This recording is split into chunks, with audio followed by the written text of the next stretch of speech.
First of all, good morning to all. Today we are going to do chapter number 14, handicraft and industry.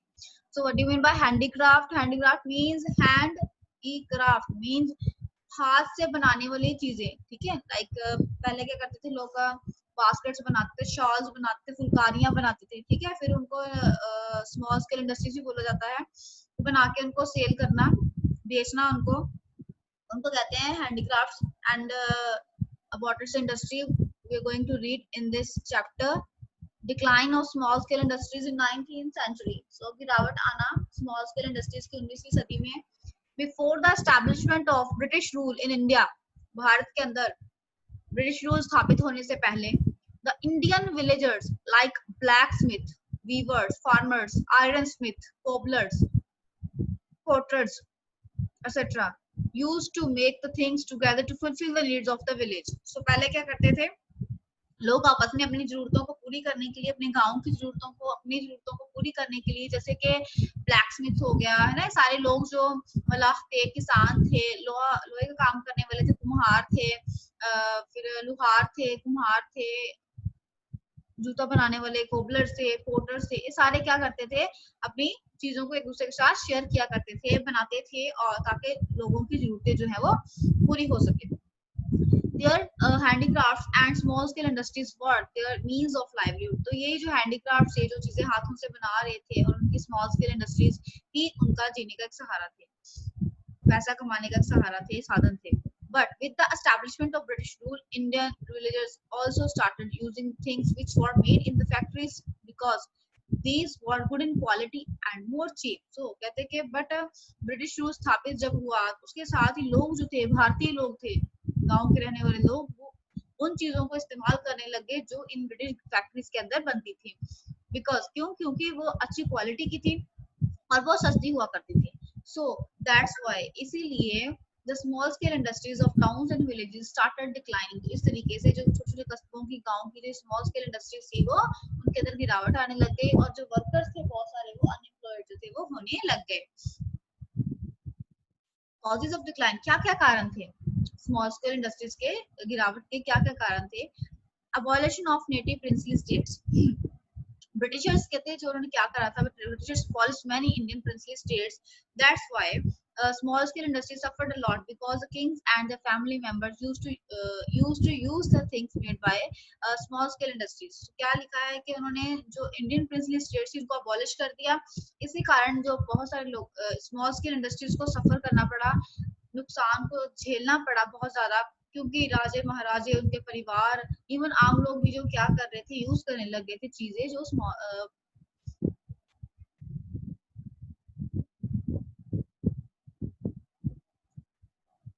Use करते थे small scale industries के द्वारा बनाई हुई जो चीजें थी उसको, ठीक है. That's why small scale industries suffered a lot because kings and their family member used to use the things made by, पहले यूज किया करते थे इनको, ठीक है.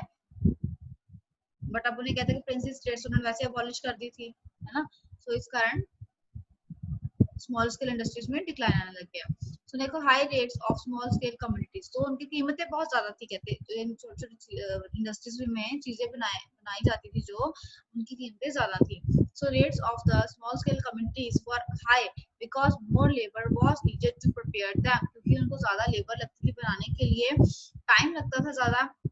On the other hand, the communities prepared by machines were cheap. So जो मशीनें बनाया करती थी इन चीजों को, वो सस्ती होती थी. So the people did not buy the things made by small scale industries. So चीजें जो small scale industries बना रही थी, उनको लोगों ने बंद कर दिया लेना खरीदना. That's why small scale industries में गिरावट आने लगे. थर्ड है आपका better finishing of the machine made goods. कहते हैं कि जो चीजों को अच्छा बनाती थी, जो मशीन्स थी, वो चीजों को अच्छा बनाती थी, फिनिशिंग उनकी अच्छी होती थी. So finishing of the goods made by machines was better than the goods prepared by small scale industries. उनकी लुक, उनकी जो बनावट थी, बहुत अच्छी होती थी मशीनों की द्वारा बनाई हुई चीजों की. So that's why Indian people like machine made goods. जो भारतीय लोग थे, उनको मशीन मेड गुड्स ज्यादा अच्छी लगती थी, और इसलिए जो छोटी इंडस्ट्रीज थी, स्मॉल स्केल इंडस्ट्रीज, वो उनमें घाटा आने लग गया, वो गिरावट में आने लगी, मतलब लोग उनको यूज कम करने लगे.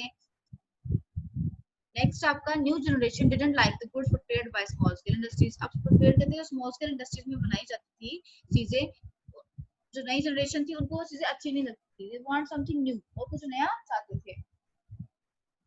ओके, तो चाहते थे कि कुछ नया बने, कुछ वेस्टर्न पहने हम लोग, इसलिए कहते हैं कि स्मॉल स्केल इंडस्ट्रीज में गिरावट आने लगी थी। तो क्या लिखा है, new generation was being influenced by western culture। जो आज नई जनरेशन थी उस समय 19वीं सदी में, उन्होंने वेस्टर्न कल्चर जो वहाँ ब्रिटिशर्स पहन रहे थे उनसे बड़ा प्रभावित हुए वो। On the other hand goods made in factories had better finishing and they look good. So कहते हैं कि अच्छी फिनिशिंग थी, वो अच्छा दिखते थे उन कपड़ों में। दैट्स व्हाई, इसलिए people belong to new generation didn't like the goods prepared by small scale industries. So कहते हैं कि लोग जो इनसे नई जनरेशन से जुड़े हुए बिलोंग करते थे, इनसे नई जनरेशन के जो लोग थे उनको अच्छी नहीं लगती थी ये चीजें जो स्मॉल स्केल इंडस्ट्रीज को द्वारा बनाई जाती थी। फिफ्थ पॉइंट है आपका, export of raw material from India to England. So raw material कहते हैं इंडिया से, from India to England export किया जाता था। Indian revolution occurred in England in the 18th century. 18वीं सदी में कहता है कि बहुत ज्यादा रेवोल्यूशन जो था, इंडस्ट्रियल रेवोल्यूशन में भूचाल आया इंग्लैंड में। दैट्स व्हाई, इसलिए big factories were establish in different parts of the country. अलग अलग हिस्सों में बड़ी बड़ी फैक्ट्रीज लगाएंगी। Raw material was needed to prepare goods in the factories. तो कहते हैं कि रॉ मटेरियल की जरूरत पड़ने लगी जो फैक्ट्रीज थी वहां पर, which couldn't fulfilled by the raw material of England। So जो इंग्लैंड के अंदर जो रॉ मटेरियल था, कहते हैं उससे वो पूरी नहीं हो रही थी। दैट्स व्हाई, इसलिए इंडियन रॉ मटेरियल, जो भारतीय रॉ मटेरियल था, वो इंग्लैंड में जाने लगा, start moving to England. On the other hand, development of Indian industries halted because of lack of raw material. तब क्या होने लगा, फिर रॉ मटेरियल की भी कमी होने लगी। यहाँ पे क्या लिखा है कि रॉ मटेरियल की भी क्या होने लगी, कमी होने लगी। इसलिए जो स्मॉल स्केल इंडस्ट्रीज थी उनके अंदर गिरावट आने लगी, क्योंकि ये जो रॉ मटेरियल था वो इंग्लैंड जाने लग गया था। मॉडर्न इंडियन इंडस्ट्रीज, अब पढ़ेंगे मॉडर्न इंडियन इंडस्ट्रीज के बारे में। During British rule many new industries, बहुत सारी नई इंडस्ट्रीज कहते हैं स्टैब्लिश हुई भारत के अंदर। कुछ उसमें से इंपॉर्टेंट इंडस्ट्रीज कौन कौन सी हैं, सबसे पहले क्या, कॉटन टेक्सटाइल इंडस्ट्रीज। ठीक है, कॉटन मतलब जैसे कपड़ा होता है, उसको यूज करके कपड़े बनता है कॉटन से। ठीक है, तो वो लिखा है cotton textile industries. The first cotton factory in India was established in 1853। 1853 के अंदर जो फर्स्ट एस्टैब्लिश की गई थी कॉटन इंडस्ट्री बॉम्बे के अंदर। आफ्टर दैट, उसके बाद मैनी क्लॉथ मिल्स, बहुत सारी क्लॉथ मिल्स जो थी एस्टैब्लिश हुई कॉटन ग्रोइंग एरियाज जैसे अहमदाबाद, नागपुर जैसी जगहों के अंदर। In 1877 AD, nearly 59 cotton mills were established in India। Bharat के अंदर कहते हैं जो 59 cotton mills थी वो establish की गई 1879 में, इनमें जिसके अंदर 43,000 लोगों को काम मिला, काम से जुड़े। In 1905 AD, number of cotton mills reduced, कम हो गई थी 206, and इसमें कितना है तो 1,97,600 जो लोग थे अभी भी उसके अंदर पर काम जो थे वो कर रहे थे। देखो पहले कितने ज्यादा लोग थे, बट सॉरी कितने ज्यादा फैक्ट्रीज थी। ये देखो क्या लिखा हुआ है, 59 cotton mills, 59 cotton mills establish की गई थी भारत के अंदर। उसके बाद जो 1905 के अंदर जो कॉटन मिल्स थी वो 206 हो गई, और उसके अंदर जो लोग थे 1 लाख रिड्यूस की जगह यहाँ पे इंक्रीज आएगा, तो बढ़ गई है कॉटन मिल्स, और उसके अंदर इतने सारे लोग थे वो काम कर रहे थे। jute industries used to make mats and sacks। jute industries कहते यूज की जाती थी बोरियां बनाने के लिए, मैट बनाने के लिए। Europeans had monopoly over this industry। the first factory of this industry was opened in सरामपुर, Bengal. सो बंगाल के अंदर सराम में ये जो फर्स्ट इंडस्ट्री थी जूट इंडस्ट्री वो बनाई गई 1854 AD के अंदर। Maximum factories of jute were open in Bengal. ज्यादातर जो फैक्ट्रीज थी, मैक्सिमम फैक्ट्रीज जूट की वो बंगाल के अंदर कहते खोली गई थी। In the beginning of 20th century, 20वीं सदी की शुरुआत में जो ये फैक्ट्रीज थी कहते हैं वो इंक्रीज कितनी हो गई, बढ़ के 36 हो गई थी। So coal mining industry, all the new factories were run by coal। जितनी इंडस्ट्रीज हमें पता ही है कोल के द्वारा चलती हैं। कोल की बहुत ज्यादा जरूरत होती है, रेलवे के अंदर भी इसको इंजन को स्टीम के द्वारा रन करने के लिए चाहिए होता है। So special attention to coal mining industries को दी गई। 2 coal mines were in Raniganj in 1854 AD। by the 1880 AD their number increased to 56, and by 1885 AD it reached 123। Next आपका indigo plantation industry. Production of indigo started in Bengal. Bengal के अंदर कहते हैं कि ये बंगाल के अंदर काफी सारी इंडस्ट्रीज थी, ब्रिटिशर्स ने काफी ज्यादा वहां पे काम किया हुआ था। ब्रिटिशर्स ने वहां बंगाल के अंदर बहुत सारी इंडस्ट्रीज को बिल्ड किया। So production of indigo started in Bengal, Bengal के अंदर कहते हैं प्रोडक्शन होने लगे इंडिगो की Bihar by the end of the 18th century, 18th century के अंत तक कहते बिहार में बंगाल में इसकी प्रोडक्शन होने लगी थी इंडिगो की। Indian people were put to work, वहाँ पे लोगों को काम लगाया गया। इतने बड़े बहुत बड़े प्लांटेशन जो था इंडिगो प्लांटेशन के अंदर यूरोपियंस के द्वारा सेट किया गया था। 35 lakh hectare land was under cultivation for Indigo in 1825 AD। So 35 lakh hectare जो लैंड थी वो उसके अंदर जो पैदावार थी होने लगी इंडिगो की 1825 AD के अंदर। So it reduce to 3 to 4 lakh hectare in 1950, but 1915 तक आते आते ये 3 से 4 लाख हेक्टेयर ही रह गई थी। क्यों? क्योंकि वहां पे सिंथेटिक इंडिगो की मतलब इंट्रोड्यूस हुआ था, आया था, तो उस सिंथेटिक इंडिगो आ गया, इसलिए वहां पर इसकी जो नेचुरल इंडिगो था उसकी मतलब प्रोडक्शन कम कर दी 1879। नेक्स्ट क्या है आपका हेक्टेयर, क्या होता है hectare? Means the general use for measurement of land. 5th point, tea plantation industry. Assam के अंदर बेटा टी प्लांटेशन होती है, you know very well. Assam T company was established in 1834 AD। 1834 AD के अंदर जो असम टी कंपनी थी एस्टैब्लिश हुई। First tea garden was developed by Britishers इन असम। सबसे पहले जो फर्स्ट टी गार्डन था वो ब्रिटिशर्स ने बनाया असम के अंदर 1852 में। और 1852 से लेके 1920 तक जो था प्रोड्यूस की गई nearly 7 lakh of hectare land. इतनी ज्यादा धरती के ऊपर 7 लाख हेक्टेयर के अंदर जो लैंड के अंदर जो ब्रिटिशर्स थे उन्होंने चाय उगाई। At that time the tea worth rupees 34 crore pounds were sent to other countries from India. Bharat से कहते चाय जो थी वो जाती थी रुपीज 34 करोड़ पाउंड की, इतनी चाय दूसरे देशों में जाया करती थी। Later tea gardens were set up in the hills of Kangra and Nilgiri. So कहते हैं कि लेट्स के बाद जो गार्डन से ही चाय के कांगड़ा और नीलगिरी के अंदर भी, नीलगिरी की पहाड़ी के ऊपर भी लगाए गए। Coffee plantation industry. So the first coffee garden was established in South India in 1848. So, सबसे पहले जो फर्स्ट कॉफी गार्डन था कहते साउथ इंडिया के अंदर स्टैब्लिश किया गया 1840 में। लेटर ऑन उसके बाद कॉफी गार्डन जो था मैसूर, कुर्ग, नीलगिरी, मलाबार एरियाज के अंदर भी स्टैब्लिश जो था वो किया गया। This industry suffered a lot because of the competition with the Brazilian coffee. So इस कंपनी को इस कॉफी को काफी ज्यादा कहते हैं कि इस इंडस्ट्री को काफी ज्यादा कंपटीशन मिला, किससे? जो ब्राजीलियन कॉफी थी उससे। नेक्स्ट है 7th आपका अदर इंडस्ट्रीज। और कौन कौन सी कहते हैं इंडस्ट्रीज हैं? By the end of the 19th century, 19वीं सदी के अंत तक, in the beginning of the 20th century, जब 20वीं सदी की शुरुआत हुई, मैनी फैक्ट्रीज, बहुत सारी जो फैक्ट्रीज थी वो एस्टैब्लिश अमंग देम, लाइक बहुत सारी इंडस्ट्रीज और भी एस्टैब्लिश की गई, like iron, steel, sugar, paper, leather dyeing, बहुत ज्यादा पॉपुलर इंडस्ट्रीज वहां पे एस्टैब्लिश की गई। नेक्स्ट आपका importance of growth of modern industry. Growth of modern industry in India had its impact on the economic and social life of people. जैसे जैसे ये इंडस्ट्रीज बढ़ रही थी वैसे वैसे इसकी जो आर्थिक और जो सोशल सामाजिक जिंदगी थी लोगों के ऊपर उसके बहुत ज्यादा प्रभाव डाल रही थी। As a result two classes emerge, capitalist and workers. दो तरह के लोग जो भारत के अंदर जन्म ले चुके थे, अब यहाँ पे कैपिटलिस्ट एंड एक था worker. Capitalist started maximum exploitation of the workers. Capitalist जो अमीर लोग थे मतलब उन्होंने क्या कर दिया, इन वर्कर्स को एक्सप्लॉयट करना शुरू कर दिया। They were made to work but more but were paid less.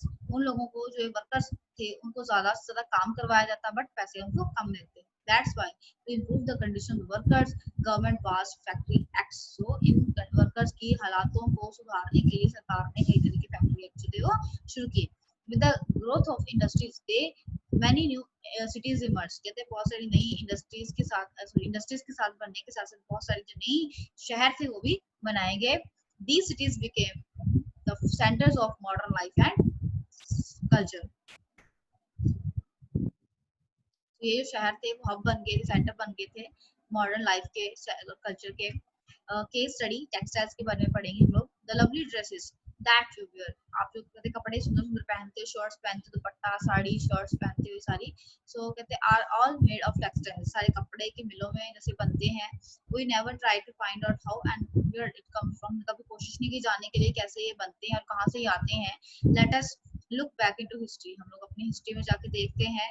Pre historic man cloth himself with, सबसे पहले जो पुराने अर्ली मैन जैसे होता था, जब उसने होश में आया, जब वो तो उसने क्या किया कि जब उसका दिमाग चलने लगा कि हमने अपनी बॉडी को कवर करना है, तो एनिमल स्किन जैसे होती है या पत्तों को यूज करके पहले करते थे, फिर उसके बाद एनिमल स्किन को यूज करने लगे अपनी बॉडी को वार्म करने के लिए, ठंड से बचाने के लिए। It was much later that spinning and weaving was discovered. उससे वहां से क्या हुआ, स्पिनिंग एंड वीविंग का डिस्कवरी हुई थी, जैसे चरखा काटना, तो इन सब चीजों का वहां से जन्म हुआ। It is suppose that the first weavers in India use grass as a fibre to make his first garment. तो सबसे पहले जो मल्लाह था जिसने कपड़ों को बनाया था, उसने घास के तनके को यूज किया था, ठीक है, एज अ फाइबर, ताकि कपड़ा जो है गारमेंट जो है वो बना सके। He later progressed to making designs on it. उसके ऊपर डिजाइन करने लग गया वो, using threads in a loom, तो threads को यूज करने लग गया वो। As the time passed, fibers and designs became more refined. So कहते जैसे जैसे समय बीतता गया, धागे जो थे, डिजाइन थे और नए नए बनने लगे, नए धागे, नए जो डिजाइन थे आने लगे। Weavers have occupied a place of honour since Asian time in India. कहते इन वीवर्स को बहुत ज्यादा ऑनर जो है पुराने जमाने से मिलता आया है, मान सम्मान मिलता आया है।